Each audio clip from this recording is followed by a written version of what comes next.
boy, the intention is not to hurt you, it's to murk you. If you go against me in the square circle, let my hands do the talking, I let you do the verbal. Eat this knuckle sandwich that a chico about to serve you. Better listen up, the other team been talking tough. DJ Tony grabbed the mic, cause this dude will not shut up. Ain't no standing name count, but I think I've had enough. The famous words of Jeff Houston. Time to knuckle up. Bones to dome, it's time to knuckle up. Bones to dome, it's time to knuckle up. Take me up, I've been throwing uppercuts. Bones to dome podcast, turn me up. It's time to knuckle up. You know it. With DJ Tony, time to knuckle up. Jeff Houston, it's time to knuckle up. I am Vince Serrano. It's all about you. It's time to knuckle up. It's about how you make yourself different from the rest. It's time to knuckle up. Time to knuckle up. It's time to knuckle up. Yo, what's up, everybody? This is Bones to Domes. I am DJ Tony with the one and only, the voice of the Bkfc, Mr. Live Worldwide. What's up, Jeff? I get any more live worldwide, I'm going to explode, baby. But what I'm so excited about today is that we were told that we are going to see the opening up. We are going to see the expansion of DJ Tony on this one. The DJ Tony looser than fucking cream corn. I am totally ready for that. That's the plan. And then, as always, Jeff, you know, I try to do everything correct this week and have everything planned out, and then our main man, the animal, goes ahead and hits me up about 10 minutes ago and has to postpone till next week. So we will talk to him next week, unfortunately, but it's all right. You'll have some fun with us today. We will break down this last show. We will talk about upcoming stuff, and we will also talk a little WrestleMania going on. It's WrestleMania week. It's WrestleMania week as they descend upon the city of brotherly love in Philadelphia. Absolutely. Absolutely right. So you can see I got all the best of WrestleMania going on behind me. So we got the main man Andre the Giant in the ring right now. Little That's the Colossal Connection versus Demolition, WrestleMania 6, Toronto Sky Dome, where Demolition became 3-time WWF Tag Team Champions. There we go. So we'll talk some WrestleMania, some old school wrestling, and just kick it with you guys today. If any fighters, you got anything you would like to say, anybody you'd like to call out, feel free to throw it in the comment section and we'll put it on up. We're not letting Big Ben come in yet. I'm sorry. If we let Big Ben in now, we'll be on here for 3 hours. We'll be on here for 3 fucking hours. So Ben, you're gonna have to wait a little bit. We got to build it up a little bit so that we can make sure that when we bring you in, we got your ass on a timer. So I mean, we got to learn Big Ben. All right, I like that. I like that. Good stuff. I can see Tony. You're very relaxed. I can see you got a big smile on your face.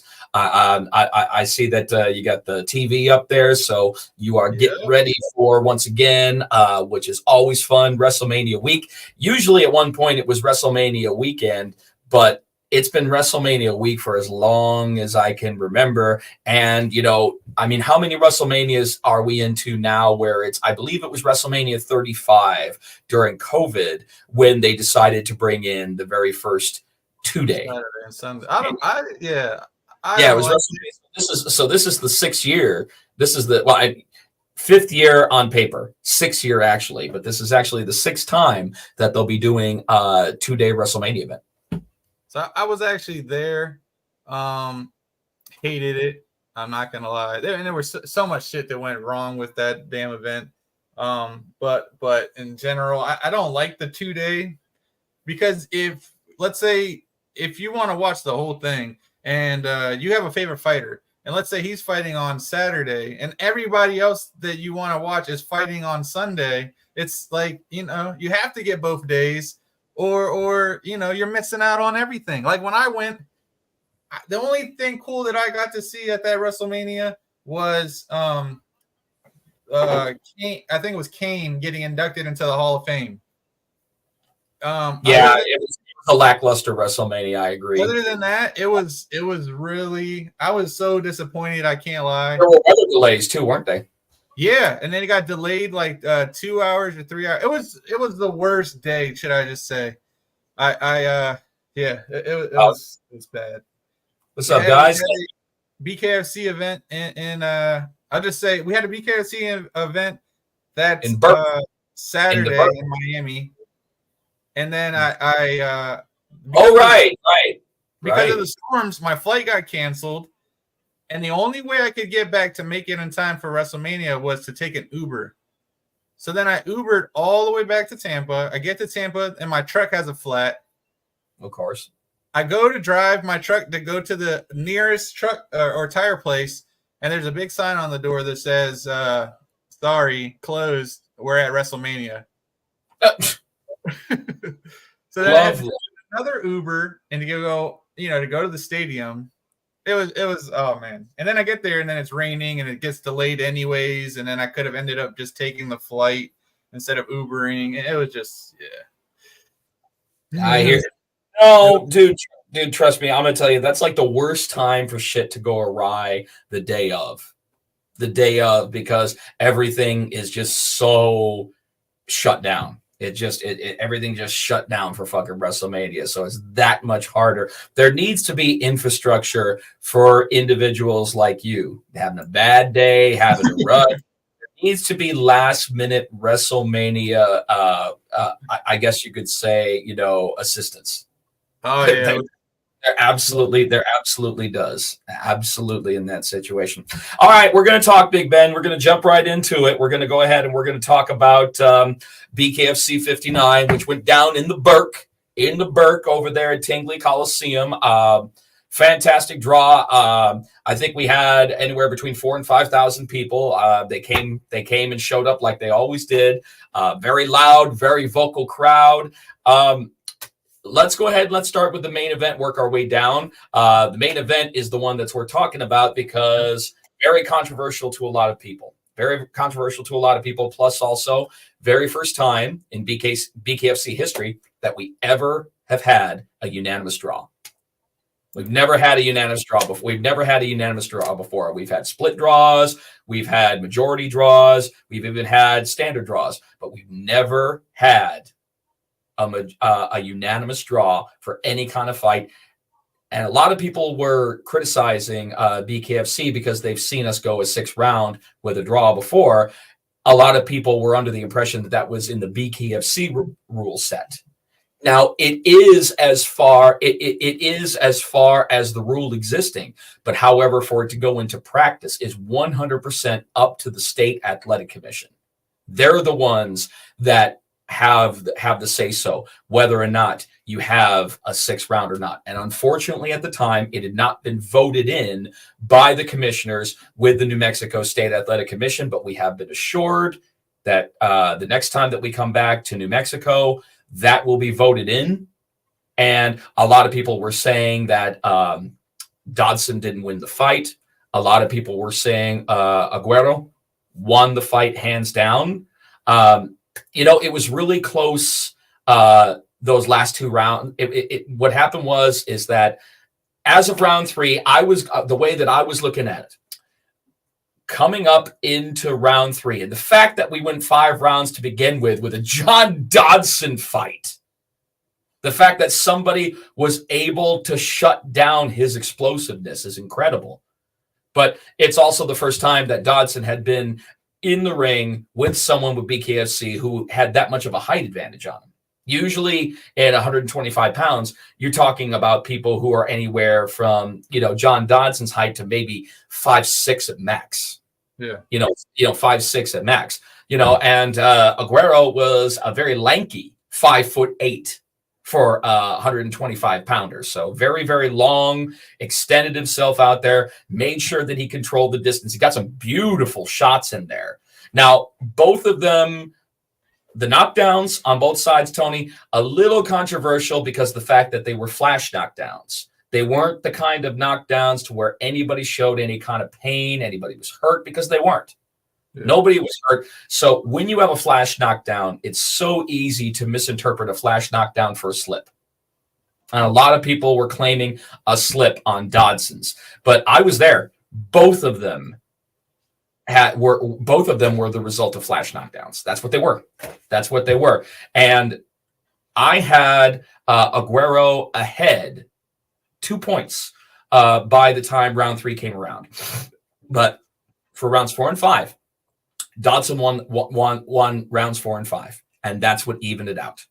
That brought us to a 1 point differential as far as round 4 go, as far as round 4 went. And then when it came to round 5 and round 5 was judged, that evened it out. And that put it at 46-46 across the board. Now, if Aguero had won any one of those rounds, he would have won by split decision and we'd have a new flyweight world champion, but it did not go out that way. So, in my opinion, Tony, perfect scenario for an epic rematch. I believe so. My only thing is, do I think that Dodson will take that rematch right away? I don't think he's going to. I think within the first 30 seconds, I could see it on his face. He was like, oh shit, this is not what I thought it was going to be. He definitely, I believe, well, definitely in the boxing sense, he definitely got outclassed. Aguero, it just looked way faster, and which is crazy to say, but it looked faster. Against a Dodson, that's what I'm saying. It's crazy. That's all unheard of, right? and it was just slicker, smoother, getting out of the pocket quick.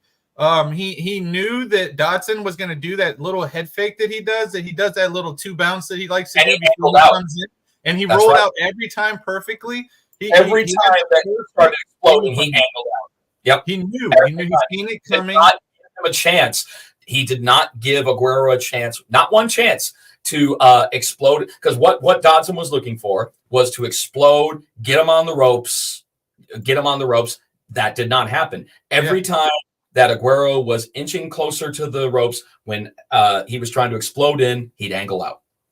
And even those times he had him against the rope, Aguero did a good job of using his uppercut. Yeah, and exactly, and not allowing him to really touch it. Yeah, it was really smart game plan. I mean, I believe that if that fight's in Miami, Aguero wins. They did a split decision, being that it was in New Mexico. But if that was anywhere else, I believe Aguero wins. I know you have to take it from the champ or you have to win, but I mean, to me, it was enough. But I could see the decision how it went. It was enough if he had won another round, but he didn't. I think, like Big Ben said, him circling out at the end of like that last 30 seconds, if he keeps engaging, either way, I think he had to knock him out. The judges there, I don't think they weren't gonna. No, but there were some of the judges were accused of home cooking. Yeah, that's what I said. It was too close. I am going to be 100% honest and say, from my vantage point, there was no home cooking going on. I think that was I think the way the fight was judged was very good. I don't think that there was an issue with the judging. I don't have an issue with the judge's decision. Exactly. And that's my other fact that I was going to bring up too. The damage. Dodson wasn't but Howie Dodson was damaged a little bit, but nobody was damaged to the point to where if the 6th round was inevitable that we could it's not to that point, but there was a big difference in how they looked, though. I mean, Aguero didn't even look like he really big difference. I'm going to tell you, he solved the puzzle for Dodson's explosiveness. And every now and then you find a situation. We've had a couple of we've had fighters that have been explosive. Look at Jim Allers. Look at Jim Allers. Same situation.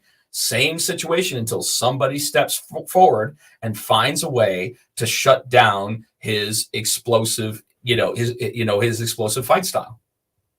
Another thing I would like to see, I understand fighters saying, they want to fight in their hometown or whatnot. I believe kind of something similar to what the NFL does. I believe when it's a championship fight, it should be on even turf. I don't think there should be any home field advantage when it comes to a title fight. I get if it's a huge event, something like a Knucklemania or something big like that. But other than that, I believe it should be on neutral grounds. I get selling tickets too as well and all that, but I don't know.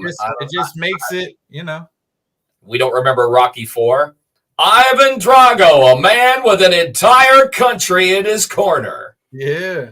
I mean, it's cool. Some fighters like to fight that. Yes, I see the logic behind it. It should be neutral ground when it comes to a title fight, but at the same point, neutral ground doesn't necessarily sell tickets the way that it should. That's the only. Said he had some pretty good cuts on his face, which they were okay. There was nothing. It was nothing crazy. It was nothing gruesome, but and I think what it is more is that no one expected it. Like I expected it to be a good fight, but no one expected it to. I didn't expect it to go 5. I did not expect it to go 5 rounds. I thought it would have gone maybe 3 to top. I thought it. Yeah, me too. I was actually 3 was actually where I was going with that. But I thought that Dodson's experience and just his explosive. But that was a plan. And look at Guerrero now. His stock went way up on that fight because he hung in there for 5 rounds and literally, in his mind, practically beat the world flyweight champion on his first title defense. Yeah, at what, 1-0? 1-0, and you got a guy in there who's he's an MMA veteran of 38 fights. He's done everything that he possibly can do in MMA, and in only 3 fights, he claims the BKFC World Flyweight Championship. And on his first defense, he shuts down the explosive power and takes Dodson into a place that he's not too familiar with, and that's deep water. I can only imagine just sitting next to Dave Sr. and watching his face during that fight. Dave really wanted that 6th round. In fact, he was pissed. I know that he was upset about it, but I mean, he's going to still respect. He's still going to respect the New Mexico State Athletic Commission for what they do, but it's going to get voted in, and we're going to be able to extend a 6th round when we come back to co-main and main event. Let's move on to the next fight. The guy who, in my opinion, got the pop of the night from the Albuquerque crowd. That's definitely Donald Sanchez with a big win over Dallas Davison. And I'm going to be honest, I am a fan of Dallas Davison and his toughness. Yeah, he looked overwhelmed in this fight. Yeah, definitely. Sanchez looked more powerful, faster, more confident, and definitely more confident. Definitely, he knew he was in his backyard.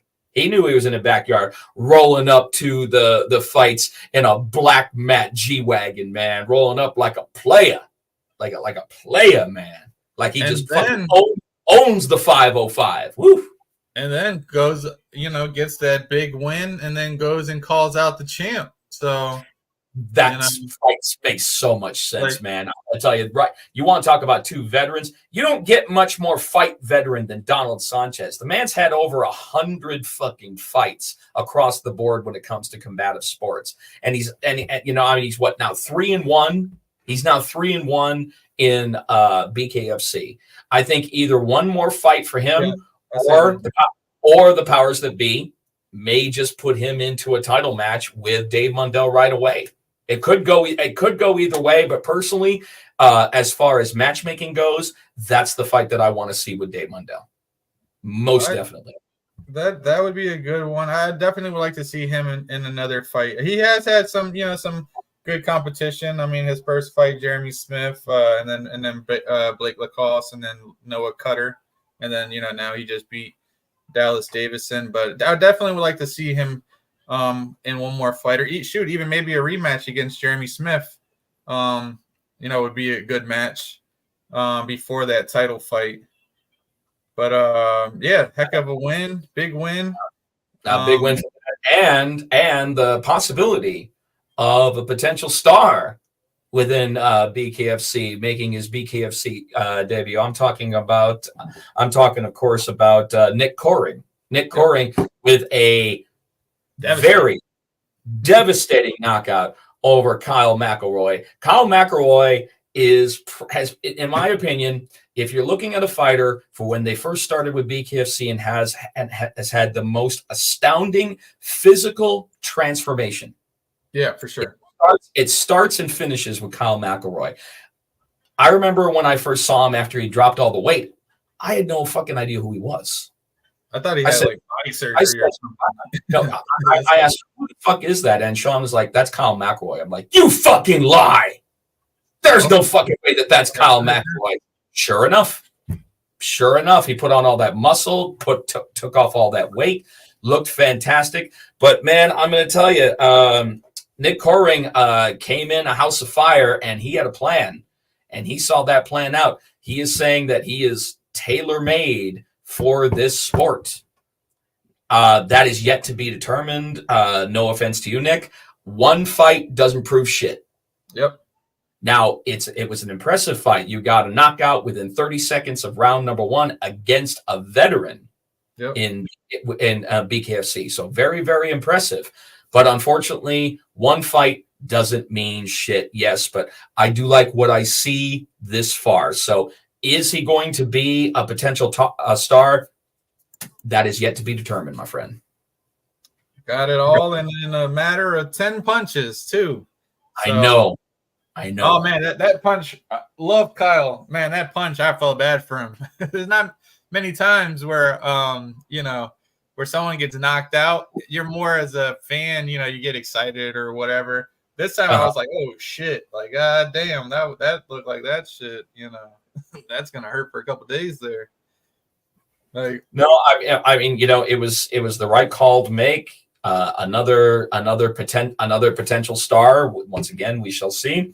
Next up, we had Ruben War going up against Lorenzo Coca. Ruben War, very, very interesting prospect to me with BKFC. Another guy who I think that is going to do good things for us because I liked his style, I liked his pace, and Lorenzo Coca. I mean, they had a nice little shoving match at the weigh-in show. So it was interesting to see what was going to happen when it all unfolded. And Lorenzo came out looking all gangster, looking ready to fucking go and such. Looking gangster and acting gangster in the squared circle are two completely different things, guys. I've seen plenty of fucking gangsters that look like that they could have been an extra with the NWA back in the day, and they get shut down like nobody's fucking business the minute they get into the squared circle. Completely different world. So be careful on your ghetto fabulousness or your gangster fabulousness, because that shit can get shut down real fucking quick in the squared circle. Am I right, Tony? Oh yeah, for sure. Yeah, seen a little scuffle. I'm honestly, I don't know. Honestly, I didn't like it. It's getting kind of, and not to say WWE-ish, but like, I get it if it's a real beef, but just to like do it just to do it. Oh, I know. Just doing it for the sake of doing it can get a little hacky. But I mean, if there was some backstory to it, then hell yeah. I love it. I'm all about seeing a beef out. You see a beef out, like Julian Lane and Boswick, or like that was good. Yeah. Or who Tony Soto and what's his name? Tyler Goodjohn. Yeah. At the weigh-ins, that was good. There Lorenzo and Hector, shit like that. That's cool. But that's one. Him and Hector, and then you face off a second time, and then you push each other. Like, come on, it's corny. No. A little shove and everything like that, but you can definitely tell which ones are manufactured and which ones aren't. And unfortunately, in the fight game, there's always going to be a level of manufactured when it comes to beefs. It's not going to make a whole lot of sense. But if the beef, he said they did all that, and then they hug on the way off the stage. I know. Yeah, I know. Like, come on. Yeah. Save the hug for after the fight once you squash them. Yeah, don't do that before you even leave the fucking stage or when you get off the stage. Absolutely. And then we had our champ. Oh no, it wasn't him. No, Keith Richardson too. In the cruiserweights. We had Keith Richardson and a very pissed off Frank Lester.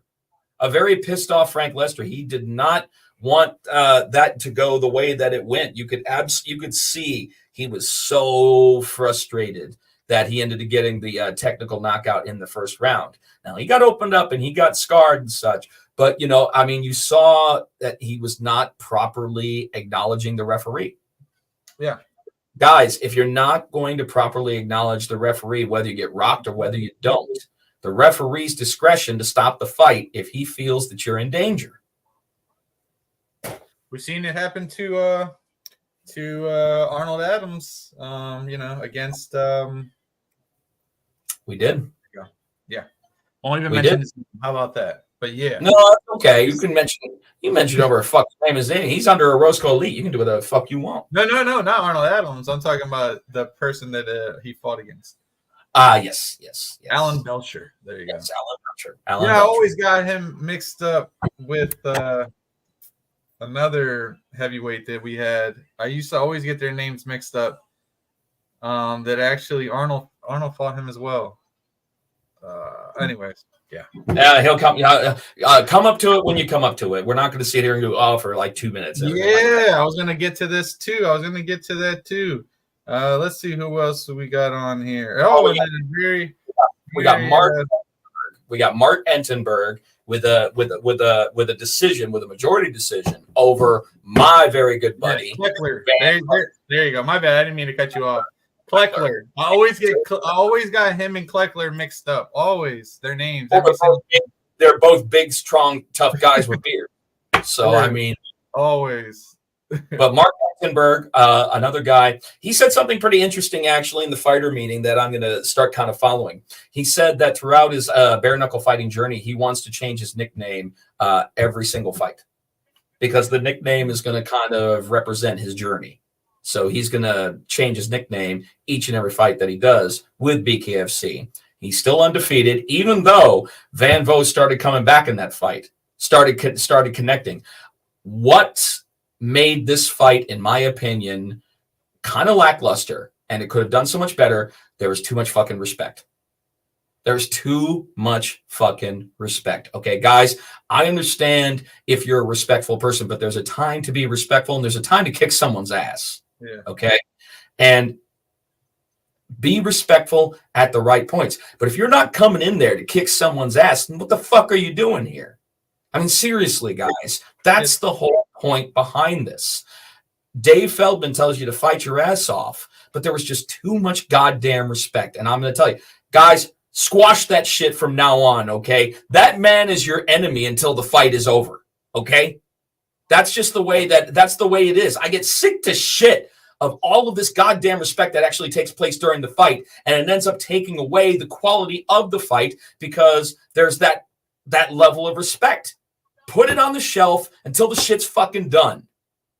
I'm sorry. If I were in that situation and I had respect for a fighter, I'd show my respect at the proper times, which are before and after. But during the fucking fight, I'm sorry. Knuckle sandwiches every day of the week and twice on fucking Sunday. I'm there to kick your ass. Yeah, I'm sorry. I don't think I'm wrong, Tony. I don't think I'm wrong with that. Definitely the mindset you have to have. I mean, honestly, if you're going to fight a friend or someone you respect or whatever, just don't do it. If you don't think that you can give your whole 100%, if you feel that's going to be a factor in the fight, that there's too much fucking respect. Yeah, don't. Because we don't whatever happened to going after someone that you want to kick their ass. You know, that's another thing that I actually find out that's interesting. There are some people that do some cherry picking when it comes to fights, but wouldn't you want to go after somebody whose ass that you would want to kick? Wouldn't that give you that extra incentive? Wouldn't that give you that extra incentive to have a badass fight, knowing that you're going into the ring with somebody whose ass you just want to fucking just slam into the goddamn ground? I would. If I were a professional fighter in that situation and I knew I can't stand this motherfucker. This motherfucker's just been talking all kinds of crazy shit about me. I've never liked him. If there's anyone that I want to jam this into a suck hole, that's what I would be. Yeah. It's just like Rick said right there. You got it. Right. Fuck you from bell to bell. Ooh, I like that. Fuck you from bell to bell. From bell to bell. Yeah, like Steve with Brandon and yeah, they said the same thing. That when they went to fight each other, they didn't want to hit each other. Even today on the BKFC show with Brian Sosha, they had Travis Thompson on, and he said the same thing. He said that he's big on always saying he's just going to go in there and mess up, just fuck up whoever he's fighting. But he can't lie. His last fight, he's been training with Ryan and everything, his whole entire pretty much, the last 3-4 years. So they're like pretty much best friends or whatever. And he said the same thing. Not when that bell rings. Not when that bell. You can't. He said that this was the first time ever that he went to go fight somebody and he couldn't give his whole 100% because he didn't feel like he could, hit him. Well, then that is somebody. That is somebody you do not need to fight, sir. If you want to cherry pick for that reason, because you feel that you have too much respect for this person that it's going to affect your overall performance in the fight, then yes, I agree with cherry picking that motherfucker because that's not going to work out for you in the end. Yeah, definitely can't. You gotta fight people. Like I've always, you're gonna respect certain people, but it just, you're in there for a reason. It's not to be cool, not to be friends. You're in there to entertain. I see it as like the movie Gladiator. Like you're going in there to entertain the crowd. You want that crowd howling your name or chanting your name when you leave out of that ring, not booing you. Well, you want to, like I said, show the respect at the proper time. You can still respect your opponent while you're in there, but you also have to know that there is only one reason for you to be there to begin with. There is only one goal, and that is to win. That's it. That's it. If you're not down with that, we got 2 words for you. Get out. Suck. No, I'm not going to say that. That's too. No, that's too. Everybody's expecting that. All right, moving on to the next one, which was, in my opinion, the fight of the night. But I know that Dave tossed these guys a couple of bonus. In my opinion, I think that this was actually the fight of the night, as opposed. No offense to our main event. Our main event was awesome. It was a controversial finish, but it was still a great fight. But I still think that Justin Street and Anthony Sanchez was the fight of the night. Anthony Sanchez coming out early, showing who he is. But Justin Street getting a taste in the first round, cutting his teeth, coming back in round number 2, moving forward. I was like, he's getting it, and he's getting it early too. Not everybody gets it right away, Tony. Not everybody gets, the pace, the pressure. But then he started standing his ground and backing up Anthony. I liked it. It was a good fight. Yeah, I felt like he definitely, just like you said, is kind of how I felt about Aguero. Kind of like how in the first 30 seconds, you could just see he was comfortable already, ready to go, and turned around and got the fight. I like the kid. Seems like he's got a nice bright future. I think Justin a little green, but he'll get there. From the Motor City, Detroit, Michigan. He was, did a great job for us the first time. I know that if Dave was going to throw him a little bonus as kind of a co-fight of the night, then I definitely know that Dave has got him on his radar. So, but at the same point, Anthony Sanchez, Leonidas always shows up to fight. Another fantastic fight. So, thumbs up to those guys for a fantastic performance. Then moving on to what I thought was going to be the fight of the night, but I was just so surprised at how it turned out. And that was Felipe Chavez and Leandro Torres, both undefeated fighters with UFC at 1-0. Leandro showing us something at the first prospect series. At the first prospect series that we had. And when I saw these two matched up, I said to myself, wow, this is a very evenly matched fight, because we remember the dominance that we saw from Leandro Torres at the Prospect Series, plus also from what we've seen from Felipe Chavez. But the Leandro Torres that we saw in Miami was not the Leandro Torres that we saw in Albuquerque. He got put on his butt. Quick. Very 58 fucking seconds of round number 1. I was like, wow. But you know what? At the same point, he's also he seems like the kind of fighter that's going to learn a lot from this loss. And I say this to fighters all the time. I only say it to fighters in who I truly believe it. There are some fighters that would say, oh, you just say that for the sake of saying it. No, I don't throw this out there. If I tell you I feel sorry for your next opponent, I mean it. I mean it. He threw Chavez threw only 6 punches, landed 2. Those 2 that he landed were both knockdowns. Mm-hmm. That's crazy. That's a great knockdown percentage. That's a great knockdown percentage. 66%. Oh no, I'm sorry, that's for his miss. Yeah, I mean, I agree. Flores only got to throw 2 punches. He landed 1, threw 1, and that was it. So can't do much when you only get through 2 punches thrown. And yeah, definitely, like you said, definitely not the same fighter. Nope. Yeah, Big Ben, definitely that fight should have already happened. So hopefully they'll run that back soon. You never know. You never know on that one.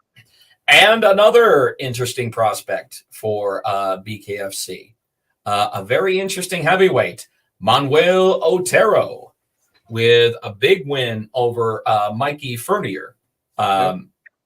Big crowd, a very, very big crowd pop for this man. Another one, very interesting. He looks like a white guy. He looks like he looks like a white guy, but he's not. And he even said this in the fighter meeting. He's like, I look like a white guy, but I'm not. He's Mexican, right, or something? Well, Manuel Otero doesn't get much more than that, but hey, it looks like the typical white guy you would see at. No, fucking lats, big shoulders, and big hands. And big hands. Damn, Donnie Brook, I gotta start betting with you. If you you killed the slut, you only missed 1 fight all night. Oh, I need in on some of that money. Definitely need in on some of that money, buddy. I'm normally pretty good, but it's unethical. It's unethical because of the fact that I'm on the inside. So well, now you can do your betting through me, buddy. It's like that. Like I used to do with Amber. Louder, why don't you? Big hands. Big hands, very interesting. And Austin Lewis starting us off with Joshua the Kid Ritchie, coming to us from Wichita. Another veteran of BKFC coming back. Austin Lewis getting a very nice unanimous decision victory over the returning Josh Ritchie. So all in all, fantastic. The fans were awesome. The fans were awesome. I took so many pictures. I had a good time. I actually went out and rubbed elbows, in the crowd. Had some fun. My mom was just my betting. I'm sure you had no input on those bets, Rick. I know, right? None whatsoever. Not feeding anything from the sidelines. Not at all. Not at all. Completely and totally innocent until proven guilty, right? Sure you don't hand me your checklist.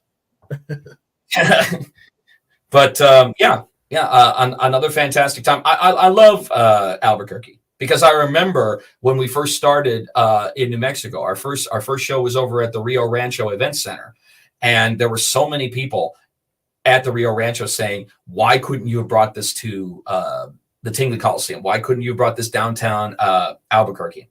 And we were telling everybody this was the beta test because we didn't know if there was a viable market for BKFC. We learned that out real fucking quick with that line that was completely around the Rio Rancho Event Center on our first night there. And since then, it's been the same situation for every time that we come back to New Mexico. There's line around the corner ready for BKFC fans ready to watch these guys toe the line and do what no one else in the world can do. And that's what's so great about this particular promotion is because you have got athletes in here that do what no one else in the world can do. This is actually something I was going to ask you. How did it feel good to be back in the big ring? It's funny. You figure that it would be like a big difference to me. It's not anymore. It really isn't. I love the little ring until Ruben Roundstone broke it. Until Ruben Roundstone broke it. But now they're using pressure treated wood for the panel, so that's not going to happen again. Plus, we're also making sure that at our fighter meetings, any celebration that involves a Superman punch or a downward thrust kick to the ring, don't implement that. Okay, wait till you get to the back. Yeah. Do it Don't to the wall when you get to the back. Don't fuck with the ring. Don't fuck with the ring. I mean, so now that he can break it again, he absolutely can. Are you kidding, Ben? Shit, he might do it again just because that's his thing. You never know. So now that you had a chance to obviously get a couple shows in the smaller ring and then get back to the bigger ring now, which do you prefer? It's not a question of preference. It's a question of what kind of fights do we have in it, Well, that's what I mean for you as a fan. Obviously, working it doesn't matter, but as a fan, which one do you like better action-wise? Action-wise, I think the smaller one is going to be better for action-wise because there's nowhere to run and nowhere to hide. But as far as the spectacle of Bkfc and what people are known, what people remember for Bkfc, then the bigger ring definitely. But the smaller ring, I've loved the action and the pace that our fighters have set ever since it's been implemented into Bkfc company culture. I love it. So it's got two reasons. So that's the thing, Tony. I can't like one over the other. I wish I could, but I can't give you that kind of action. But as far as action goes, I think honestly you're going to see more action in the smaller ring than you are in the bigger ring because you take 40% of the fighting surface away from the fighters. They have to completely change their dynamics. They have to change their fight game, their fight pattern. Whatever they were doing in the 22-foot ring, they can't do in the 16. And I know, yeah. You know what, Ben? You know what? Just because I can't call them competing because they're not competing. They're not competing. The reason why we implemented the smaller ring was so that we could take advantage at the smaller venues. We still want to be able to do smaller venues because the Prospect Series and the Fight Nights are smaller scale shows. If Bkfc decides to bring the 16-foot to a major show, they might. I don't see it anytime soon, but if they want to do it, they have that option to do it. But I like the fact that now very cool smaller venues that we weren't able to work with before with the 22-foot ring, now we can. One of the places that I can't wait till we do, Tony, because I know that once we open up Arizona, I definitely want to take the 16-foot to the Celebrity Theater. That is a really cool fucking venue for fights. But there's so many fights that don't go there because even a boxing ring has trouble fitting in there because there's such small floor space for the ring. I think of places like Hollywood Hard Rock, that smaller ring will, obviously because it's a Apollo style venue, will look better in there. And then obviously you can get more floor seats in and it'll just look better. Visually, I think it'll look bigger. I mean, better than the. Well, think about it. There's not a long walkway. Like there's a walkway because it's a stage. Because because it's a performance stage. So there's no walkway. So a smaller ring would automatically open up floor real estate. Fuck yeah. So I think I have a feeling in the long run they'll end up sticking with that smaller ring. And I think another advantage of it as well is because it's smaller, you're getting those quicker knockouts, which what does that mean? Less time, which means more fights.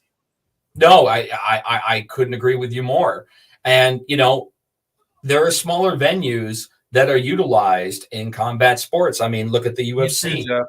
Look at the UFC. Look at the UFC using the Apex. UFC uses the Apex. The Apex is tiny. I think they're doing it this weekend, right? Yep. I think they're using, Yep. The Apex it's practically a studio show. There's no fans there. It's a bubble show, studio show. So the idea behind the 16-foot, I love it. I love it. It's just like what Bowles, Beers and Brawls said. Yeah. These small venues must be so damn cool live. You better fucking believe and it. It looked cool. I like the concept that they had, and I want to say that it started in Thailand, I believe. But like that Virginia show, the VIP section of like bottle service and everything like that at the table, it looked cool. Yep. Like I can't lie, I really like that concept of having kind of like a club feel while you're watching the fights. Like it is, yeah, I think it's a great idea. Well, it has almost kind of like an exclusive feel to it. Yeah. And I like that. And I like that, so I definitely have no problem with the 16-foot. I love the 16-foot as far as action. See, look at that. Apex, 700 people. Yeah. 700 people. And there probably aren't even close to that many people there. There are probably just, officials, cornermen, maybe there's a few people that are attending. Oh, Canada was. River Cree. Maybe that's what I was thinking about. I think it was Canada, the one where they had like VIP up on the stage. On the stage coming down. Yeah, see that I like that. That's what they need to do for all the shows. I like that feel. No, it had a great feel. It had a great look. So definitely no problems there. All right. Next up, we need to move along, Tony. We're going to move along to what's up next. And what's up next is going to be Bkfc Fight Night at Clearwater, in Clearwater. And that's going to be next week. That's going to be April 12th at a very unusual location. Not unusual to us as far as weigh-in shows, because we've had plenty over at Burt's Barracuda Harley Davidson in Clearwater. But this is going to be an outdoor event in Clearwater. Very, very unique.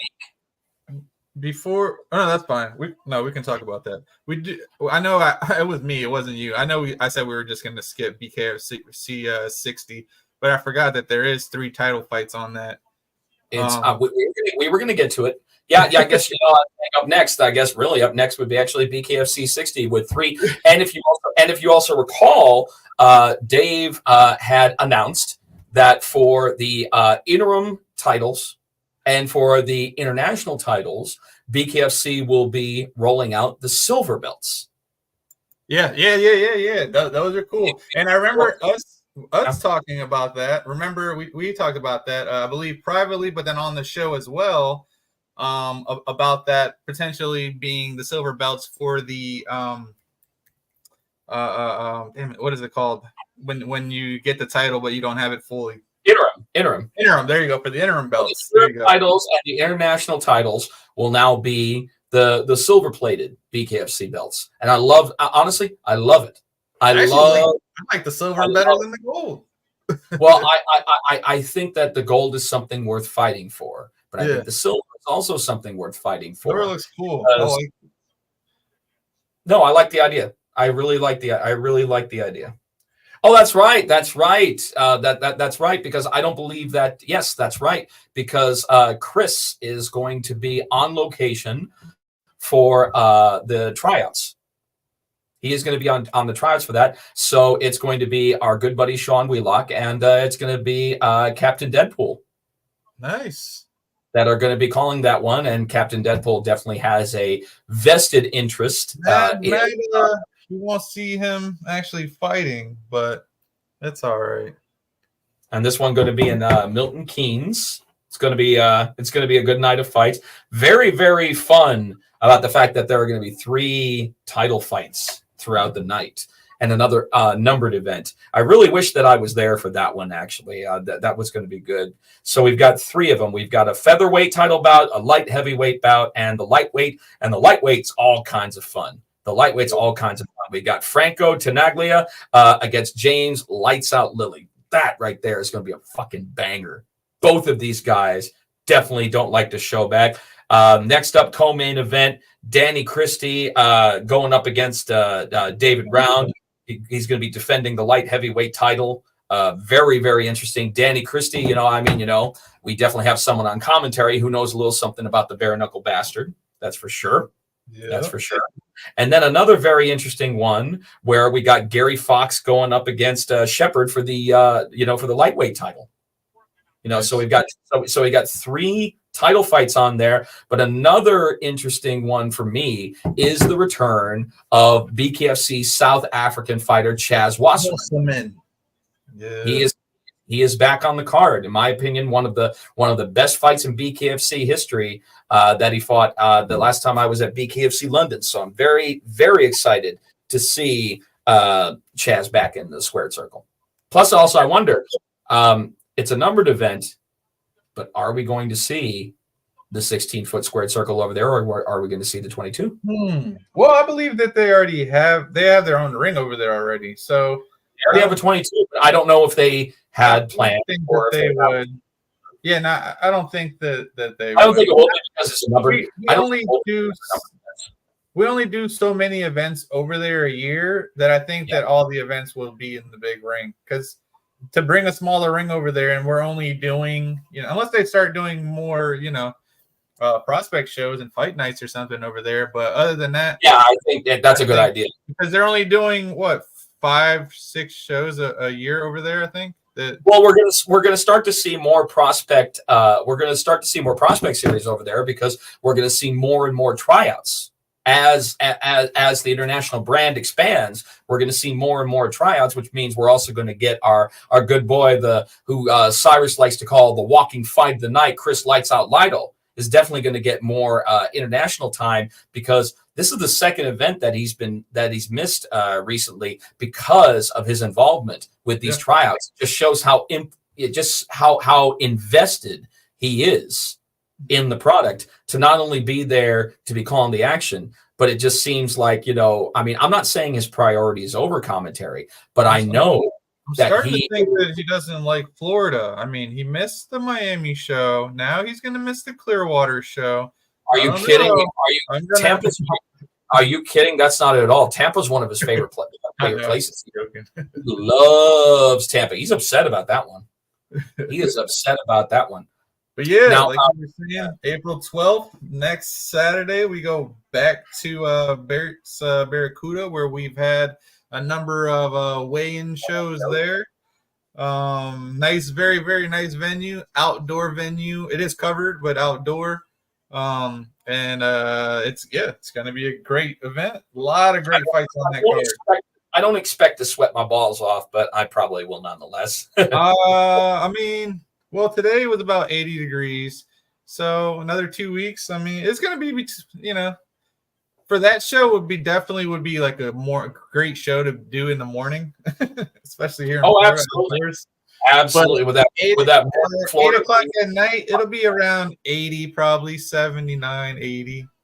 But let's talk about some fun fights, man. We got our leading up from our co-main event all the way to our feature fight, and then we got some other fights actually that are really interesting. I mean, of course, the main event, we see the return of Mike the Marine Richmond to the squared circle, and this is going to be a fight night. So this is going to be the Marines' first time in the 16-foot squared circle. So going to be very interesting to see that against Eric Lozano, El Travieso. Very, very tough opponent. Got a huge, big knockout 2 fights ago against Francesco Ricci. Sorry about that. Then had a tough fight against Boswick. And so you never know which fighter you're going to get when it comes to Lozano. He is a beast, very powerful striker, and that's going to be that's a tough fight for Mike coming back. That's a very tough fight for him coming back. And then our co-main event, Jafar Fort Knox going up against the man, the former BKFC World welterweight champion, returning Elvin El Leon Brito. Yes, I've seen he's been out there in Puerto Rico training with Lorenzo. It's not El. It's actually El Bandito. It's actually El Bandito. Yeah, actually Bandito. But Yeah, I seen him out there now. Him, getting ready obviously for next week. Lorenzo And Hunt was out there. Yep. Was out there. Our current strawweight champ was out there. She was. So I like the camps that go out there. They not only do they bust their asses while they're out there, Britain and all them, but they have a good time. They have a good time because everything is so eco-friendly over there in Manaubo.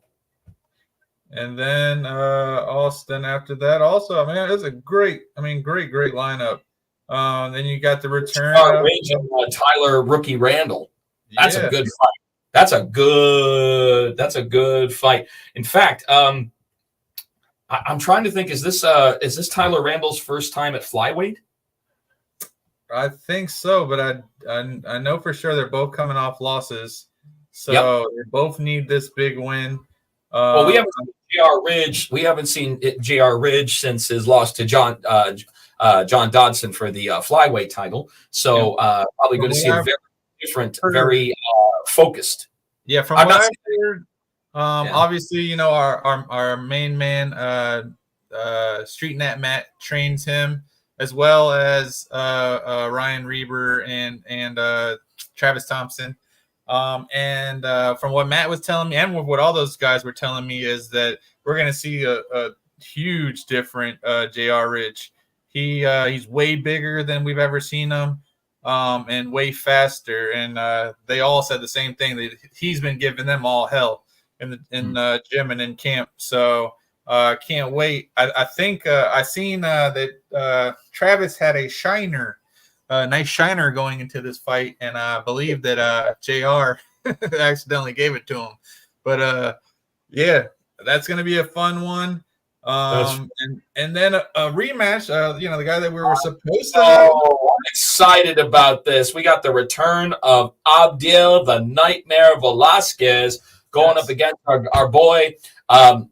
Ladies and gentlemen, we want to let him know, he's being responsible. He's cutting weight for the fight. He's taking this very, very seriously. That's the reason that he wasn't with us tonight. But what I'd also like to do is I'd like to wish Travis a happy belated birthday. It was his birthday today. So happy birthday to you, Travis. And I know, you're foregoing the cake, you're foregoing the festivities, and you're taking this fight camp very, very seriously. So we applaud Easter. Had to miss Easter with his kids, he was saying earlier today. But we will have him on next week. And have one of our BKFC's craziest fighters and one of my favorite fighters, Julian Let Me Bang Lane, will be on next week as well. And they just dropped a big fight. And Julian Lane will be making another appearance at Knucklemania. In fact, I do believe, has he appeared at every Knucklemania now? I believe I think he's the only one. What's he in Knucklemania 1 though? He was at Knucklemania 1. I believe he was at 1 and 2, but I don't know if he was at 3. That's the only thing. Let me see. I just added some. I try to be like you, and I added some of my flyers up behind me. I don't have them all posted. I mean, I got Knucklemania 3. No, he didn't fight at Knucklemania 3. No, he wasn't at Knucklemania 1 either. Yeah. So this is his second two against obviously against Mike Perry in the main event. He fought that. So this will be his second Knucklemania that he'll be going to. Very, very excited. It's gonna be a good fight. Yeah. I know that there were some people that were on the card in Albuquerque that were saying we're in good enough shape and we want to be there for history in the making with the debut in California, especially in Los Angeles, where we're going to be. I mean, this is a big deal, everybody. Knucklemania 4. Peacock Theater for our very, very first venue, right next door to the Crypto.com arena, but it'll always be the Staples Center to me. It'll always be the Staples Center. Los Angeles Fakers. Sounds like some sour grapes right there. I mean, look at what else we got. We got going on. We got our co-host of the evening, the great Mario Lopez, is going to be co-hosting alongside of Cyrus Fees. So Cyrus gets to stand shoulder to shoulder with AC Slater all night. I think that's pretty fucking cool. If he doesn't show up in an AC Slater jersey, I don't know. Jeff, you got to get an AC Slater jersey for the weigh-ins. Nah, I'm not gonna play. I know that's his, not mine. That's something I would do. I would definitely have. I can't mark out that much, man. I can't do it. I can't do it. That much. I have to show some professional decorum. I have to do it, bro. It is. That's being what? All right. Well, I'm gonna have to send you one so you can get it signed for me. Well, that'll do. That'll do. But as far as actually sporting it for that, no. Because as excited as we are for him being there, it's not about him. It's about the fighters. So that's why I can't do it. Yeah, for sure. But it's still, you know. Nah. I finally started putting out all my collector pieces. I just got. They're not watching, but I meant to send it to Mish earlier. But I just got a Wu-Tang original CD still wrapped, signed by two of the Wu-Tang members. So that's pretty cool. Oh, yeah. That is pretty cool. But yeah, I'm starting to pull out all my signed cards and everything, and hopefully in the next 2-3 weeks here I'll have a nice little collection going up. Another 2 fights I want to talk about though real quick coming up, because she hasn't fought in a while. And the only women's fight on that card, the return of Jessica Borga fighting against Catalina Lehner, who, from what I hear from Jules, hasn't been able to get a fight for about a year. Everyone's been ducking her, and then she looks like a big girl. So we'll see about that one. And then also the return of who hasn't fought in a year, the return of J. Action Jackson. Yeah, that's gonna be a fun fight. He's gonna be fun. That's gonna be a good fight right there. Wasi. Idris Wasi. Idris Wasi. Idris kind of reminds me of AJ Adams. You know, he's very quiet. He's very understated. You don't know what he's going to do when he gets into the ring. So another fighter that's very, very hard to read, Idris Wasi. But a good fight for J. Action Jackson. I think that's actually going to turn out to be a good fight. Yeah, I think it will. And then, got a couple other good fights too. But yeah, just a couple fights I'm looking forward to. And then, like we were saying, that big announcement they made today, Julian Lane, damn, I can't forget the guy's. I can't remember the guy's name he's fighting. I know he fought against Gogo last time. He fought. His last fight he fought against Murat Kazgan. Was his last fight with us. That was the last. That was Bkfc 53. That was the last time that he fought with us. But what happens is that, Julian Lane, another guy who's definitely an international fighter. He's been going back and forth to Russia, and he's been taking fights. He's been taking fights in Russia.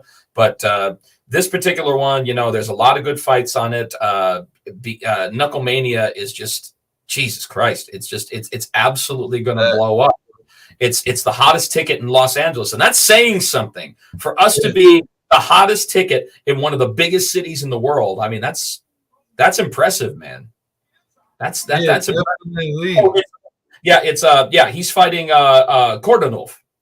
Yevgeny Kordonov. That's who he's fighting. But that's who I meant. Didn't Kordonov fight against Gogo last? No, it wasn't. No, No. Gogo fought. No, Gogo fought. What's his name for the welterweight strap?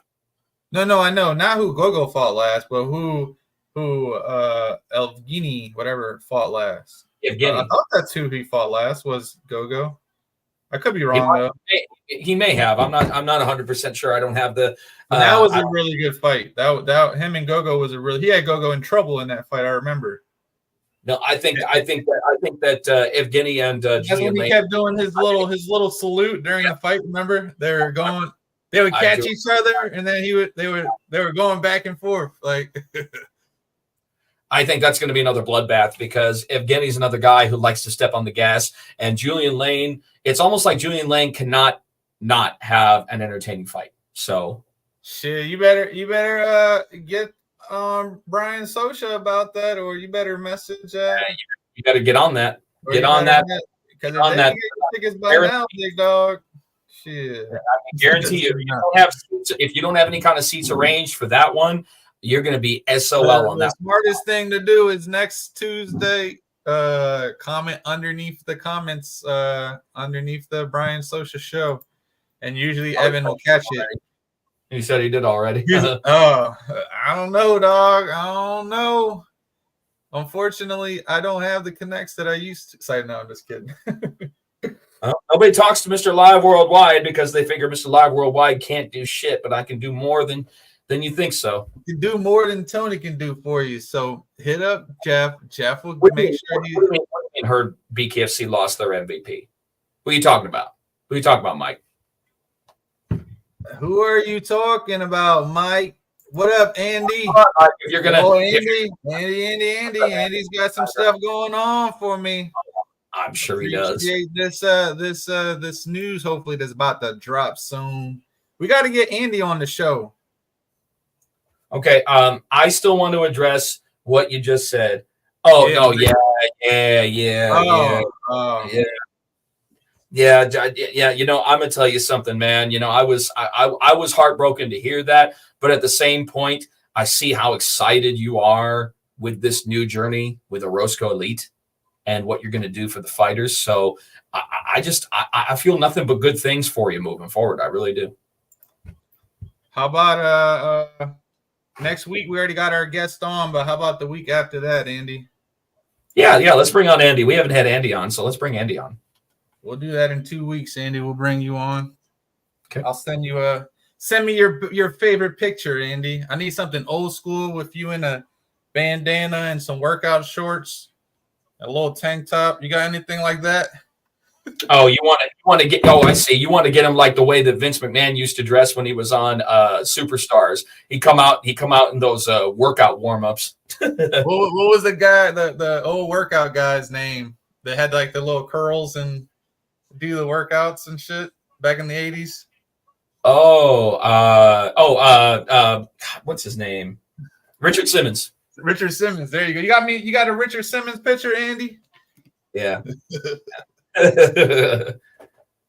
Yeah. All right, guys. Well, that is going to be the end of our bare knuckle talk for the night because we have got to get on to what this week is symbolic for, what the symbolism is behind. It is WrestleMania week. Woo! It is WrestleMania week, the biggest week of the year if you are a wrestling fan, because at one point, WrestleMania was just an event. Now WrestleMania week spans out throughout the whole week. It's in the city of brotherly love. I've been told that Junior and Sosha are going to be in attendance at WrestleMania 40. At WrestleMania 40, I am a little disappointed, Tony, because I saw the stage and the proposed setup. It looks almost exactly like the same setup of last year. I figured that I figured this is the kind of show. Aren't you supposed to one up it every year? Yeah, and how do they go about? See, and that's the thing I don't like about the 2 days event is that, like I was saying, if you have all your favorite fighters are fighting on one night, but then you want to watch, like, let's say, I'm sure The Rock will be on Sunday night, you know, then you got to get tickets for both days. Like me personally, I'm just going whatever day The Rock's going to be there. Whoever. Well, now he's going to be there 2 days in a row. He's going to be two days in a row because you got the tag match on the first night, which is going to determine what are the stipulations for the match with Cody and Roman on Saturday. Is it Saturday? It starts Saturday, right? Yeah, Saturday. Sunday. Okay, so if 40 fights.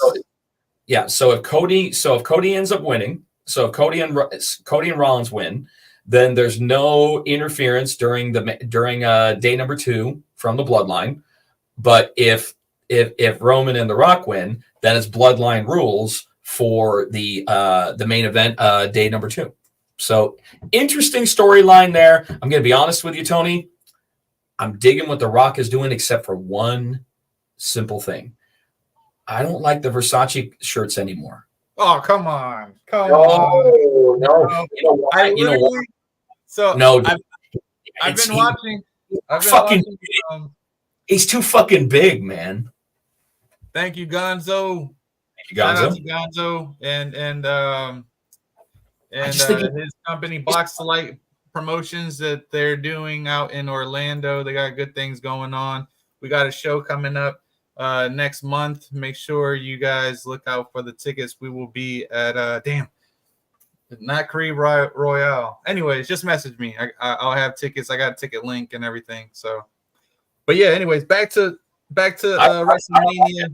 I don't like it. I think it's trying to recreate something, and he's just too fucking big now. Because back when he was a younger man and that was the style, it made sense. Now I just think it's trying to reach back and create something else. I don't like it. I was literally watching this whole week. I've been watching the best of WrestleManias, and there's the one where he has it's black and gold with the bull like right in the middle of the buttons. And I've been trying to find it online. The cheapest one I can find is like $300, and I'm like, yeah, I'm not doing that.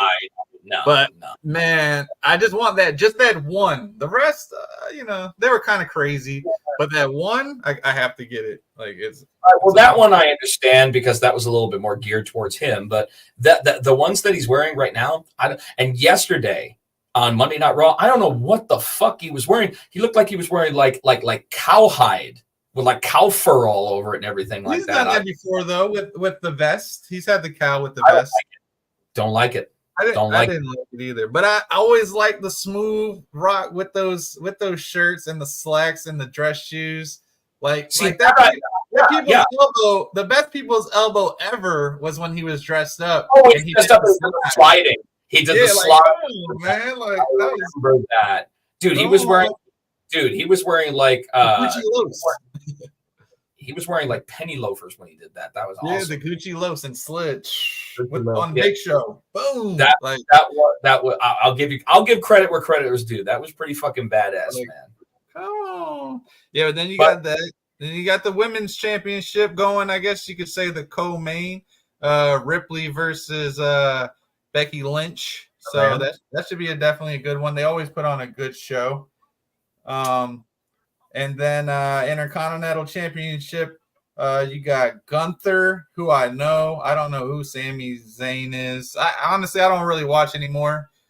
What's up, Abby? We were just talking about Abby. What's up, man? Happy to see you back, big dog. How excited we are about your upcoming fight in Clearwater, and how happy we are to have you back. Now, we switched gears a little bit, brother, and we talking Knucklemania. Do me a favor, everybody who's watching the show right now.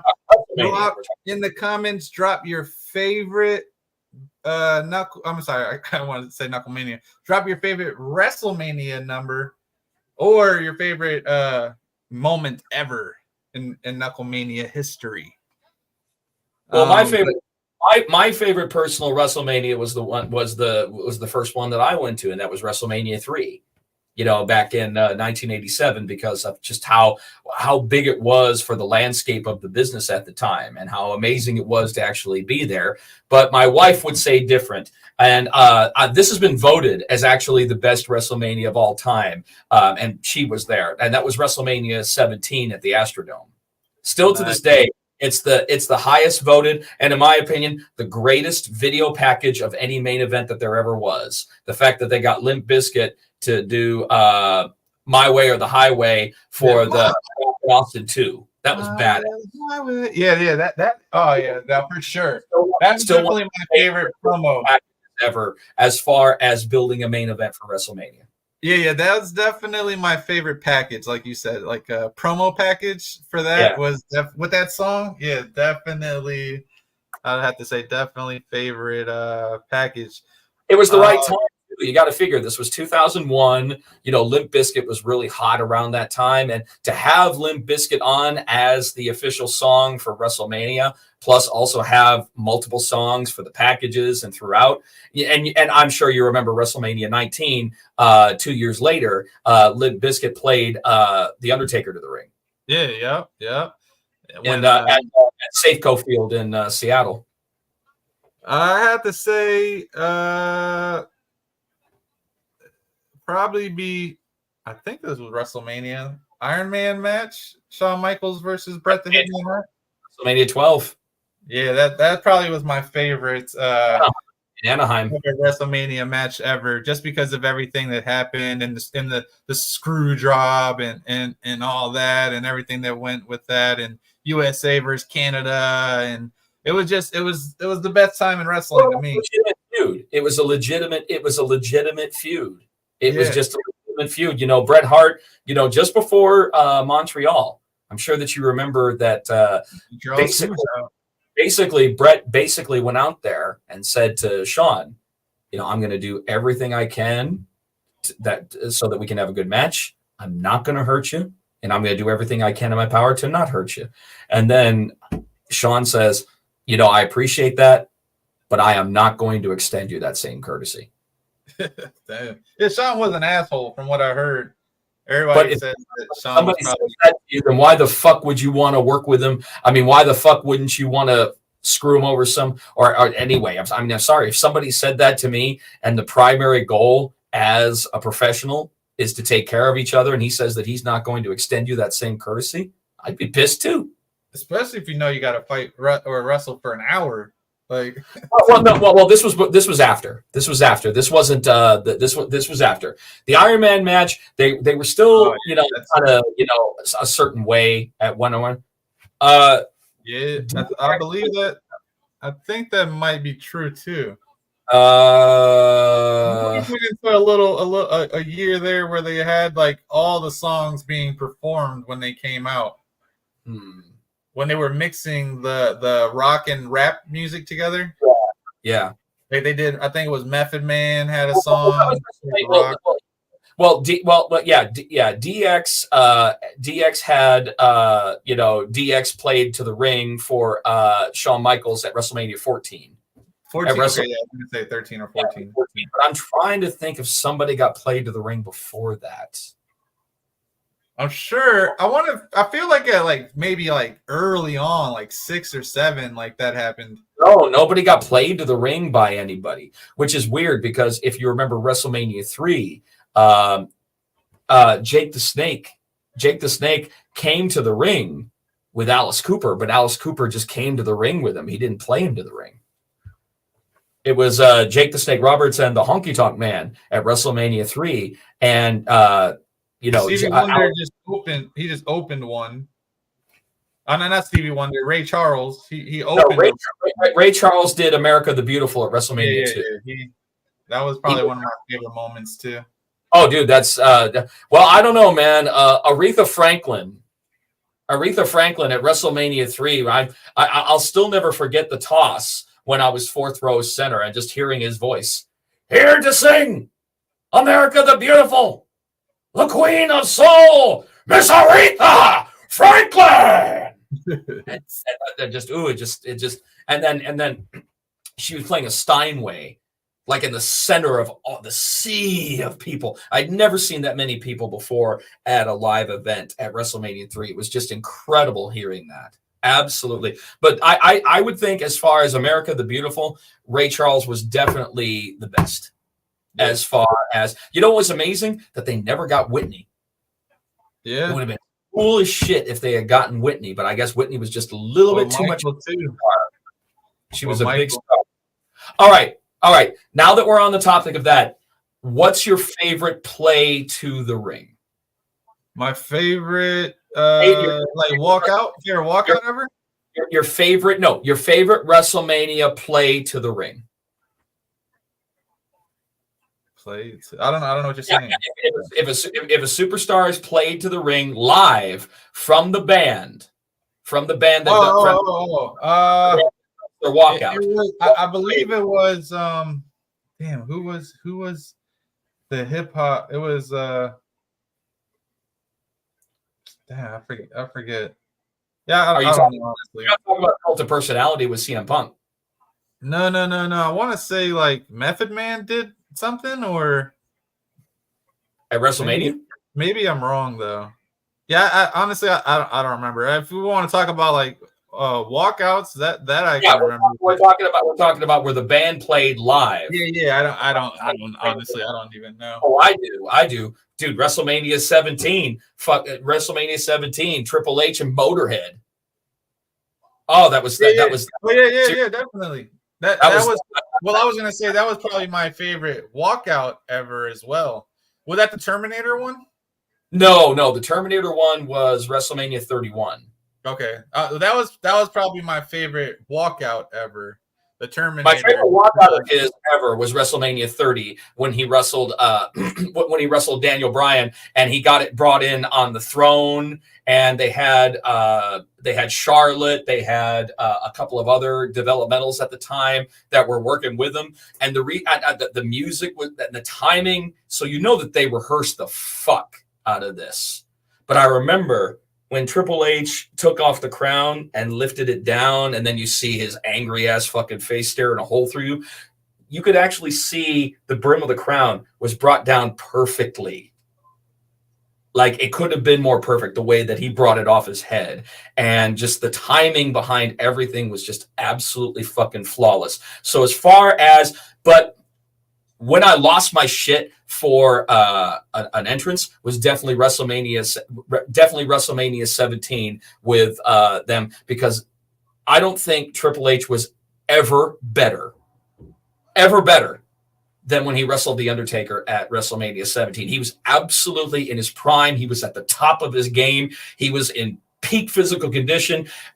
He probably was a little bit more in better condition at WrestleMania 18 the next year, because he had just come off of surgery and he put on some extra muscle. He looked really great. Only thing I didn't like about WrestleMania 18, dude, what the fuck? How much tanning spray did you have to spray on you before you get to the fucking? I mean, ask this guy that. No. He was 10 times tanner than Hogan and Warrior combined going into that one. It was just ridiculous. But when he got played to the ring at WrestleMania 17, that was just fucking epic. That was just fucking epic, man. To me, my favorite walkout ever was probably, like I said, the Triple H. I never really was a fan of Triple H. But definitely that Triple H Terminator walkout, that was dope when he came out of the Terminator suit. I remember he had the heads. He had the Terminator dead head. Yeah, the robot. Was it WrestleMania as well when they came in the tank? Yeah, with Rusev. When DX came in the tank. No, there was only one tank at WrestleMania 31 that was Rusev. Oh, okay. No, I'm saying, you remember back in the days when DMX. No, I remember the tank. Oh yeah, but it wasn't Wrestle. I don't think it was WrestleMania. I think that was SummerSlam. Yeah, I think you're right. It was at that arena that we did with Bkfc. Which one? I remember Brian Socha telling me that. Oh, you mean the it wasn't a tank. It was the little Jeep with the 50 caliber gun on it. Oh, okay. Yeah. I can't remember exactly. When they invaded WCW. Yeah. That was, but it wasn't tank. It was a loaded up Jeep with a 50 caliber on it. That's what it was. It wasn't an actual tank.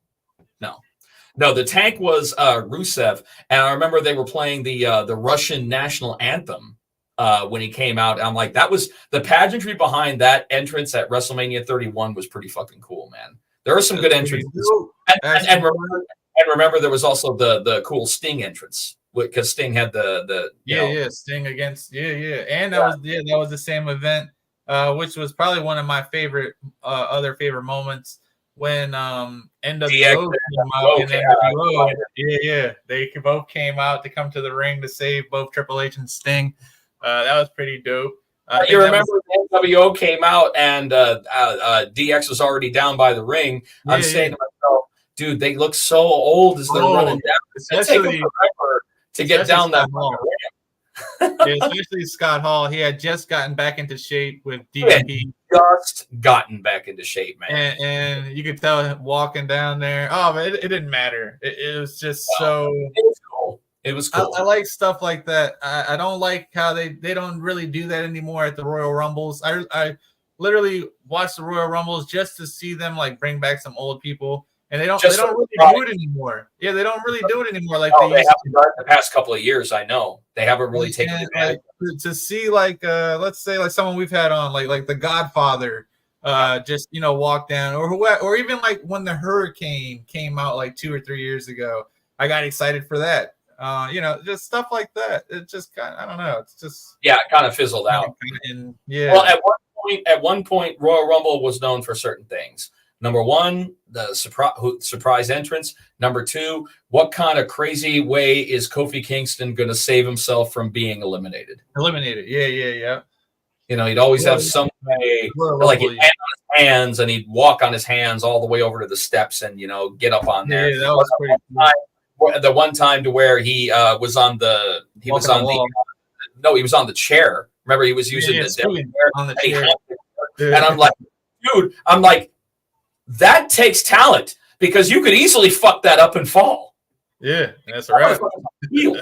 That motherfucker's on wheels. You could easily fuck that up, and then that's done. So that took talent for someone like that to do that from. And of course, we remember the WrestleMania where Kofi won the title for the first time, which was an epic moment, only to be bastardized when Brock Lesnar decides to come back and beats Kofi Kingston inside of 30 seconds. Inside of 30 seconds when the match starts. So it looks like Chris Sorrow just made a post saying all set. He just got that contract from Senior. He'll be fighting in Mohegan Sun May 11th. So that is what I like to hear. I like catch breaking news while we're on the show and break it with you guys. Get to break some news. I'm sure that he'll be releasing some information in the next week or two about whom his opponent will be at the infamous Mohegan Sun in Uncasville, Connecticut. And we have I can finally announce it. I couldn't last week, but they added it to the website. Our own Cassie Robb will be fighting against Christina Christ. Ooh, that'll be a good one. That's a good matchup. This is the first time I'm saying this in a funny way, but someone's has got to go, and it's a that's my line. That's my line. But I'm saying it in the opposite way this time, being that Cassie Robb's 0-3 and Christina Chris is 0-2. Oh, I hear you. I hear what you're saying. But someone's has got to go. Unless they get a draw, who knows? Well, I am making a WrestleMania prediction, and my prediction is that I think that the story is finally going to be told. I think that someone's story is going to come to fruition, and I think we are going to see a new undisputed WWE Universal Heavyweight Champion after day number 2, and I think that Cody has finally made it. I think that Roman has done everything that he can do. He did that 3 years ago. He will never eclipse this. He's never gonna eclipse like The Rock or Stone Cold, or he's never gonna get past those goats. You're at where you are. There's no farther you can go. But also think about what you've done as far as this. But the problem with it also is there is an issue that I have with it. Okay, the reason why people like Bob Backlund and the reason that people Hulk Hogan or Bruno Sammartino, the reason that they were on top as long as they did is because they didn't work every week. Chances are they worked sometimes every other month, if that. Roman's working even less than they are. So, yeah, if that. He's not even working once a month. Now. They have absolutely made him a marquee. But the problem with it also is it holds up the title. And I'm never a fan of taking a title hostage. Not this long. Especially as long as he's had it. I mean, what has it been? This is going on like 4 years now, right? Well, look how many defenses that he's had since he's had it. He's had less than 50. That's crazy. He's had less than 50 defenses in that time. Now, has he broken records? Has he sold out arenas? Do people still, whether they boo him or cheer him? Has he brought the numbers that we haven't seen since The Rock, since Stone Cold, since that? Yeah, he has. I'll give credit where credit is due. But there's one thing, Tony, that I think that you can agree with me on.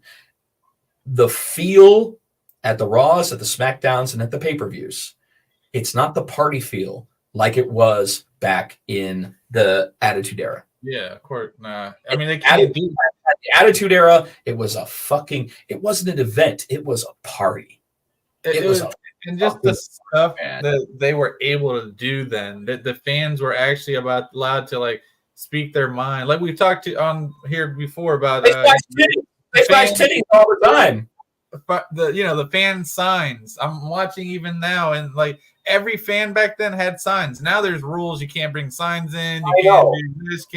Can't talk. You can't cheer too loud or like what? No, don't you remember that Brian Sosha when he went to SmackDown? There. Yeah, I was there. You were there, and he was told take it easy. Yeah. I mean, and I get it. It was kind of in between when the fights were happening. Not in between, but while the fights were going on. But they're trying to build the crowd up, and then Sosha, he's just yelling and. So what? I get it. He's a ticket holder. He's a ticket holder. That's the whole point. To express yourself. He was definitely having having fun. I'll say that much. Speaking of which, of having fun. Brian Sosha made an appearance at an indie pro wrestling event shortly after the weigh-in show. Nice. The weigh-in show took place at the venue at the Tingley Coliseum. I was downtown with a couple of buddies, and we were having an epic sushi evening. But just right down the street from where we were, downtown Albuquerque, there was an independent wrestling promotion. Kai Stewart made an appearance. Oh, was there. Yes. See that. Kai was there, but he made an appearance, and not only did he make an appearance, he got in the ring. He talked up BKFC 59. Had some promotional tickets to get away, and just when he was about to give them away, Brian Sosha has a heel moment. He takes a moment, he looks down, and he says, "You know what? I'm going to be honest with you. I was paid to be here tonight." He's like, ever since I got off the plane here, there's been a stink that I haven't been able to get clean up. And he starts like pointing to the woman. He's like you big fatty, big fatty down there, and thinking that you have. And he had the tickets over his head. And he was about to tear him up, and one of the wrestlers spun him around, started laying into him, shot him off the rope. He's like, no, and he's like, no. He's like, I'm smarter than that. Turned around and everything, but the minute that he turned around, guy came with a 360 over the top. Not only that. When he hit the floor, his pants came down. So he was like crawling to the back and with his underwear showing. That's hilarious. Brian Sosha's finest moment for the company. I can't lie. Growing up, I wanted to either be a football player or a wrestler. So, like stuff like that is just that's just cool, man. I thought it was great. The only reason that I didn't go is because you know me, Tony. The night before, I got to save my voice for the primary reason that I'm there. Yeah. So I mean, but now the fact that I missed that, I would have loved to have been there, man. The main reason you go on these trips is for sushi, Jeff. Don't you lie. That's the reason you save your voice. No. That is a very, very, very positive fringe benefit, my friend. The main reason that I am going there is to give the fighters the world-class introductions they have earned and to pop every single crowd in every city that I go to. That's the reason. Brother. I will be at the next event I will be at is the Clearwater card. I will be there in the crowd. Fantastic. Big thank you to Dave Cranston for hooking up the VIP tickets for me and my guest. And then next week we will give away 2 tickets to that Clearwater show. So, good. Per Dave Cranston, or I guess Bkfc. So next Tuesday, make sure you join us. We will be giving away 2 tickets to that event to hopefully someone local. And if we're going to give them away, make sure that you're in a position to either fly down there or to go. We don't want to give tickets to somebody. We don't want them to waste. Definitely. That's going to be one of the stipulations. So Jeff, make sure you come up with a good question. Oh, actually, no. Well, yeah, I'll let you do it, Jeff. You come up with a good question for this because we're going to give it away as a pair. That way that they can take. All right. Well then, if I am going to do it, then it's going to be a Florida-based BKFC question. We have so many events that we put on over the years in Florida, so I think it's only fitting that we do a Florida-based BKFC question. I will have a very good one ready to go next week. So you get yourself the deuce, you get yourself the 2 tickets to BKFC Fight Night Clearwater. Absolutely. At the Harley Davidson. Very cool event. Well, I'm happy about that for 2 reasons. Number one, it's a cool place. Number 2, they have the best fucking coffee machine on the inside. Oh my god! But the food too. They've got like a $13,000-$14,000 espresso machine in there. It's just absolutely insane. What a great way to pump up before the show. Hell yeah! And for you guys who haven't been there, it's also the I believe it is the Harley Davidson museum or something there as well.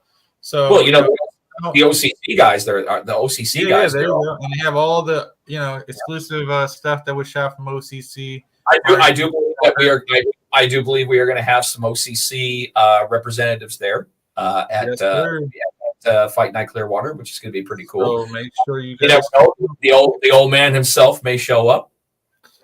I'm sure he will be there. I'm sure he will. I'm sure Clearwater. Hey, shit. You never know who could show up. We might even hear a little when it comes crashing down and it hurts inside, because that's woo. Could be. We could. Ric Flair lives right downtown Tampa, right next to the Lightning's arena, Tampa Bay Lightning. I am so envious of him now. Ever since I figured out he has a pickleball court in his backyard. Oh, so you know who? I never mentioned this, but actually, my stepdad is actually Ric Flair's driver. So, that's pretty cool. Yeah, that's pretty cool. That is pretty cool. So he picks him up almost every day or every other day and drives him wherever he's got to go. So he's a brave man, because I remember Bobby Heenan's Hall of Fame acceptance speech when Vince told him to be on the road for 6 months with Ric Flair, and he said, "I lasted 10 days." My dad said he loves him. He said he's so cool. He's always so nice, and he said the person that he hates driving is John Cena. Because John Cena's out here in Tampa too, and the company that he works for basically drives all the celebrities in town, or anytime any big event or whatever. He drives the limos. But he says anytime John Cena's name comes up, all the drivers are like, nope, we don't want it, because he's so cheap and never tips them, and that's what he said. That he said he's picked them up 3 times, and he's never tipped once, and all the drivers say the same thing. He doesn't tip. He's an asshole. He just talks on his phone the whole time, and kind of puts the window up on you so you can't talk to him. Well, some people are like that. I get it. But some people are like that. Some people like their privacy. Some people have business to conduct while they're, in the limo. Yeah. He just says that he's just an asshole. But not tipping when you can. Yeah. I feel like John Cena's an asshole. He just seems like he. I don't know. I mean, that's a controversial topic for me, because I am not a person who tips for the sake of tipping. Okay, if somebody does a great job, then if you do a good job, you do a good job within a work industry that is notorious for tipping, as known for tipping, then that's fine. But if you're a dick and you still expect 15% or more, fuck you. Yeah, I had an Uber driver one time pick me up, and I was coming back from one of the BKFC shows from the airport, going home downtown, and told me, I'll probably be getting like 2 minutes from my house. And he's like, "Oh, you're gonna send that tip now?" And I was like, "Huh?" Like I was gonna tip you. He actually said that. Yeah, He actually said that. typically, you know, I get $50 from rides for, you know, $50 tips for rides from the airport. Yeah, like, right. Oh, that's yeah, nice. I don't think really nice tips. I don't fucking think so. And then when I go to get out the car, he asked again. Say it. Dude, if you have to say it, then you know you're not getting it. Then when I went to get out the car, he asked me again, "Did you send that tip yet?" I said, yeah, I got you. I go inside. Well, you know, you dropped me off before. I go inside my door or whatever to go upstairs. And then I come out like 5 minutes later. He's still sitting out there.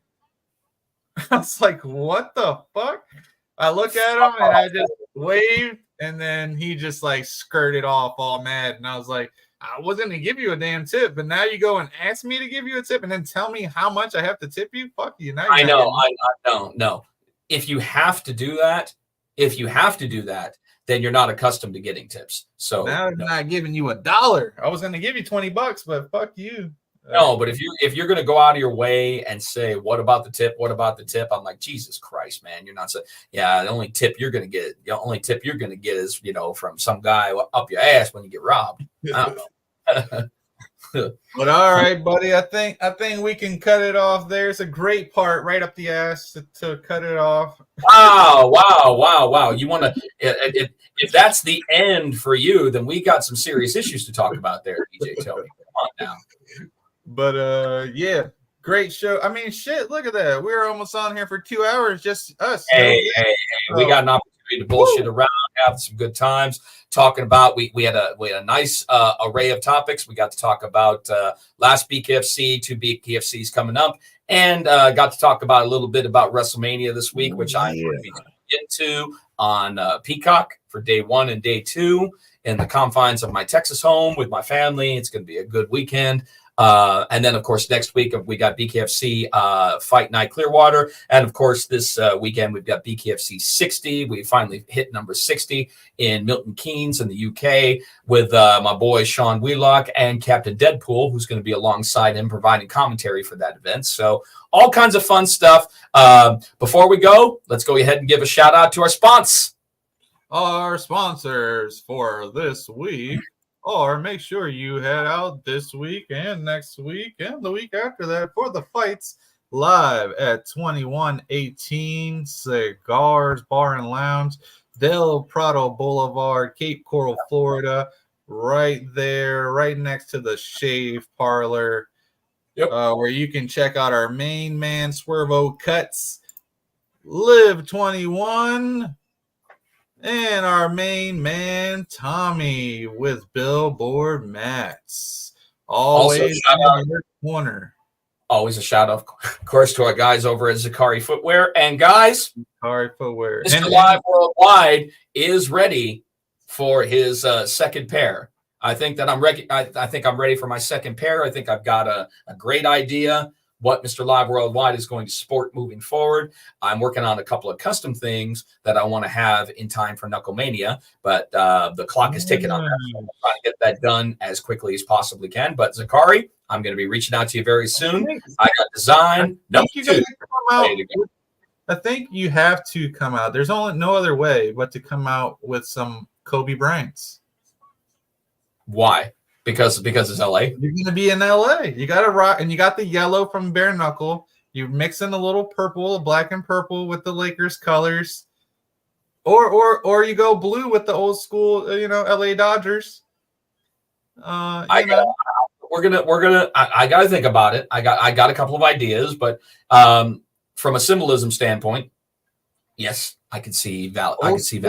The old school Kobe Bryant Adidas. Woo, man, Jeff, you would be killing it, man. You would be killing it. I kill it regardless of what I'm wearing, so no problem there. Or the yellow, or you switch it up and you do the yellow and purple with a little bit of white Jordan 1s. Oh, before we get going, I want to give a shout out real quick because apparently, it was posted a little while ago that there was a little bit of haters. Haters. There was a little bit of haterade on the on the Freeview, there were some a little bit more than most on this time. Some people that were commenting on the Freeview of their disdain of my performance, and just I never need anybody to come to my rescue because, I can defend myself, of course, but those who do speak up on my behalf and say how, important I am to the brand, I appreciate you for that. I very much appreciate you for that. So thank you for that. But, these fuckwads who voice their opinion during the Freeview of all things, they're not even paying for it. They're watching the Freeview. These are not exactly, I guess you could say, the premier ring announcer critics that I take too seriously. So I'm not really that worried about it, guys. I'm really not. Just because I say something doesn't necessarily mean that I am worried about it. I'm addressing something. I can address whatever the fuck that I want, and I'm addressing it as of right now. And what I'm addressing are those who are in my corner and see the value of what Mr. Live Worldwide brings to the band and will continue to bring to the band. I ain't changing shit. And if you got more haterade for me, just like I said on my post, I'm thirsty for more, bitches. Billboard Mats, always in Jeff's corner. That's a good lead there right there. Always. If you're thirsty for more of that haterade, make sure you hit up Live 21. Drink it up, haterade. Bring it on. Bring it on like don't. You got to get you your own haterade bottles now, Jeff. But the funny thing about it is that people are saying like I'm the most annoying one, in the business and everything. There are people that have said that. Man, I'm not going to say anything negative about Bruce Buffer, but if you would look at the posts that are made about Bruce over the years, I'm like, oh my God, with him doing what he does, there are so many people who can't stand him. There are even Facebook groups that hate him and everything like that. And the way that I see it, especially for someone like that who's built up his brand as much as I'm like, good for you. Good for you that you have those kind of haters, because then you're doing something right. Then you're doing something fucking right. Because there are so many people who are old school, that are old school fight fans, that they don't believe that there's any room for a performance side on the ring announcer, because the ring announcer back in the day, come out there, he'd have a good voice, and that was it. There'd be no performance side to it. Team Houston Absent-Minded. Thank you, sir. Thank you, sir. Much appreciated, man. I'm on your team. I'm on Team Absent-Minded every day myself, so thank you very much for that.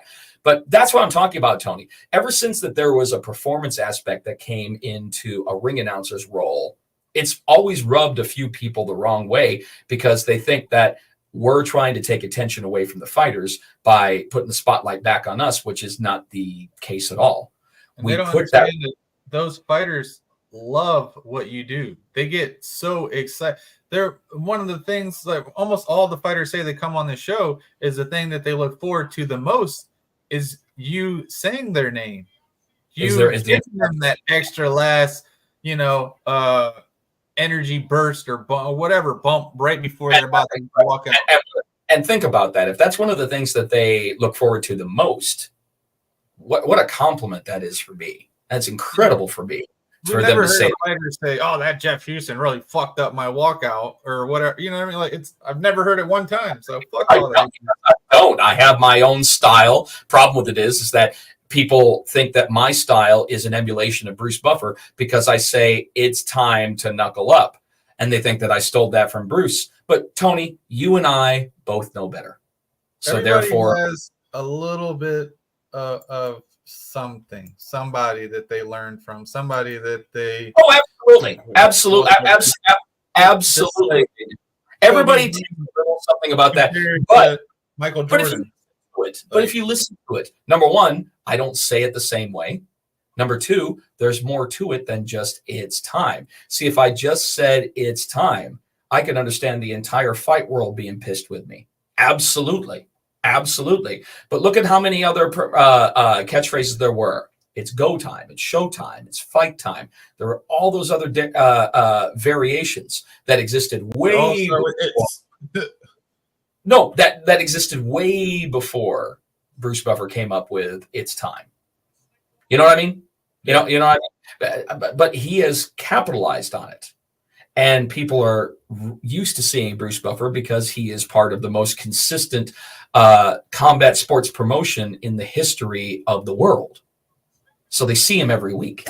So they're used to, they're used to him now. They've grown to love him. They've grown to respect him. They've grown to see what he does. Same situation right here. There's going to be people who are, what I do is subjective, Tony. I know this. What I do is subjective. Entertainment is subjective. There are going to be people that like it and people that don't.